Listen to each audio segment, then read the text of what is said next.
Give me your clothes, your boots, and your motorcycle. Hasta la vista, baby. He's made out of liquid metal. It's not a tumor.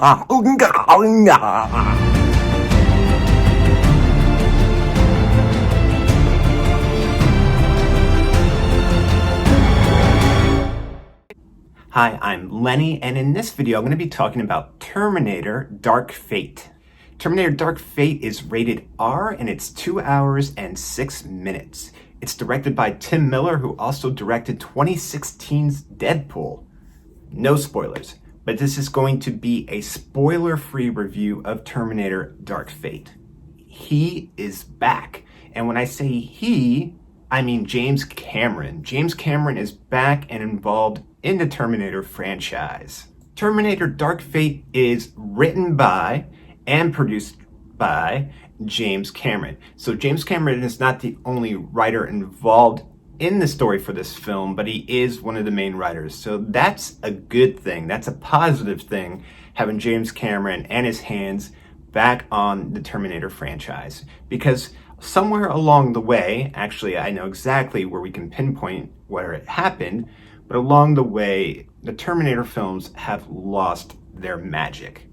James Cameron was the writer and director of 1984's film The Terminator. He was also the writer and director for Terminator 2 in 1991. James Cameron was not involved with Terminator 3, Rise of the Machines, Terminator Salvation, and Terminator Genesis.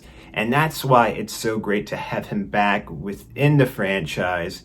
Hopefully, things can get steered and back on track. The year is 2020. And Mackenzie Davis, who plays Grace, is sent back from the future to protect Danny Ramos, who is played by Natalia Reyes, from the new advanced Terminator, the Rev 9, not to be confused with the Rev 4 from Toyota.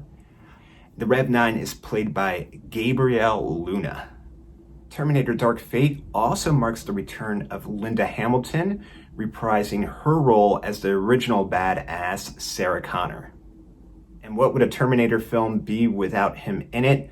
Arnold Schwarzenegger, looking great, still looking amazing. He's back playing another version of the original Terminator, the T-800 model.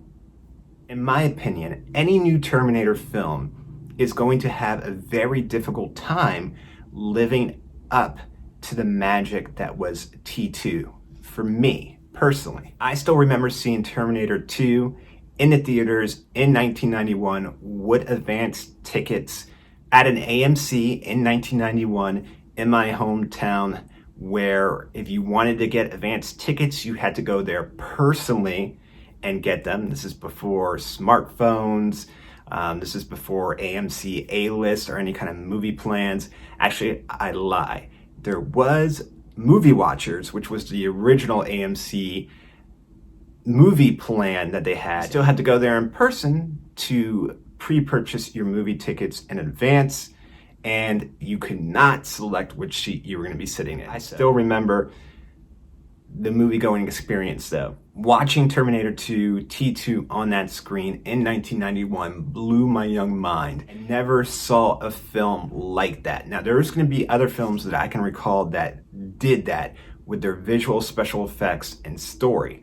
Terminator 2 is one of the first ones where I really remember noticing being such a technical marvel in filmmaking that it blew my mind. Other films that I recall doing that was the very first time seeing Jurassic Park in the theater and the very first time seeing The Matrix in the theater. But T2 was just a technical marvel. It blew my mind. It was an amazing film. It was an R-rated experience. It was an action-packed, amazing film. I did see Terminator, the original Terminator, not in theaters because I was too young when that came out, but I saw it on cable and also had it on VHS. And there was a time where that movie was so tense, so well done by James Cameron with the cat and mouse game of Sarah Connor and Kyle Reese trying to outrun this indestructible T-800 played brilliantly by Arnold Schwarzenegger, that movie kind of frightened me. It always had me tense. So to see that same model T-800 in T2, who was the bad guy, now playing the good guy, protecting John Connor and Sarah Connor, and loving Arnold Schwarzenegger at that age and not liking that he was a bad guy in that previous film, that was something else that I always remembered. So T2 holds a special place in my heart, like most films are going to for anyone that sees them. So it's very hard for a new Terminator film to come out and top that experience for me. Terminator Dark Fate does some things very, very well. Dark Fate is actually an enjoyable ride. In my opinion, I'll also say this is the best Terminator film since T2. The story makes sense. This movie's fun. This is a movie that has that summer movie feel to it. Found it to be very action-packed. I found the story good enough to suck me in and care about what was going to happen. You have Cameron together again with Linda Hamilton and Arnold Schwarzenegger, and it was great seeing Linda Hamilton as Sarah Connor again. If I was to rate this film on a scale of 1 to 10, 1 being the lowest score I could get, 10 being the absolute best, I would give Terminator Dark Fate an 8. Enjoyable film. It's a Terminator film, so you know what you're going into. It's not going to be Citizen Kane, so you have to take it for what it is. If you enjoyed this video and you want to see others like it, all you have to do is hit the YouTube logo down in the corner. You'll subscribe to my channel and you'll get a notification anytime I upload a brand new video. I want to say thank you so much for watching this video. Thank you so much for letting me talk to you about things that I'm passionate about. Thank you for lending me your ears. Thank you for your time. Thank you so much for watching the video and for stopping by. I greatly appreciate it.